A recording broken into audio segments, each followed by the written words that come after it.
So we were financially supporting children on Nias Island. At the same time, we started to build our first 2 buildings, and one of our pastors from our local church went and did the overseeing of that for us. And at the end of 2006, the buildings were finished, but we had no children. So through contacts that we had, we went back to Nias Island with the intent of finding children, and even some of the ones that we had been supporting. And it had taken a lot of discussion, and it was getting a little bit frustrating. And in the end, we said, look, we're going to get on a plane and we're going to go find some kids. So eventually, through contacts, we were taken into a little church in Talak Talam. And there was some children and some adults there who were their legal guardians or carers or village leaders connected to the children. And there was about 15 children in that place that day. And we decided to keep it as easy as possible for the children transitioning, to take small groups, to take 6 and then eventually go back and take another 6. And so we were walked into the building, and for Mike and I, it was a really intense moment as we looked into the faces of these children. And because there's so many orphans, they're not really even regarded as of any importance. And the man that was with us said, well, here's children, pick the ones you want. And we looked at each other and... How do you pick some and leave some? How do you say, well, yes, you've got a future and you don't? So we just very quickly just looked at each other, thought exactly the same thing. We'll take all of you. But we'll take 6 this month and 6 next month.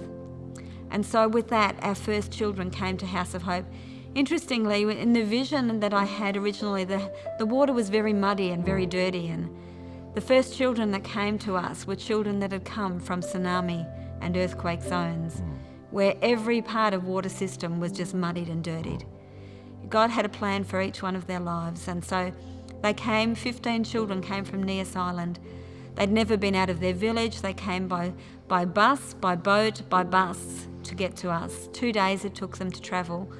And when they entered into that first night at House of Hope, and we fed them, and they ate so much that their bellies were swollen, they thought they were never going to get another meal.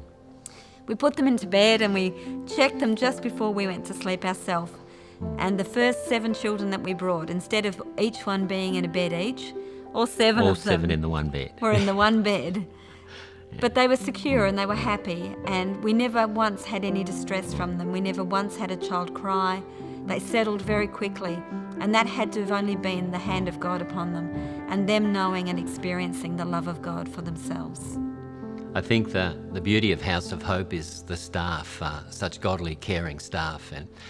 And I think of Mr. Potter, our operations manager, just got such a heart of love for children, and he's the father at House of Hope to some 50 kids now.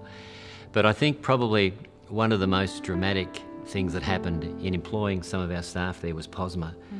And Posma was a lady that had been deserted by a husband, probably in her late 30s at the time, and 3 young children, and no future, no likelihood of ever having a job, and not much of an existence at all. And we'd heard about it through local pastors in the church there, that she was a godly woman and really needed a bit of a break, and we needed a house parent, a mother.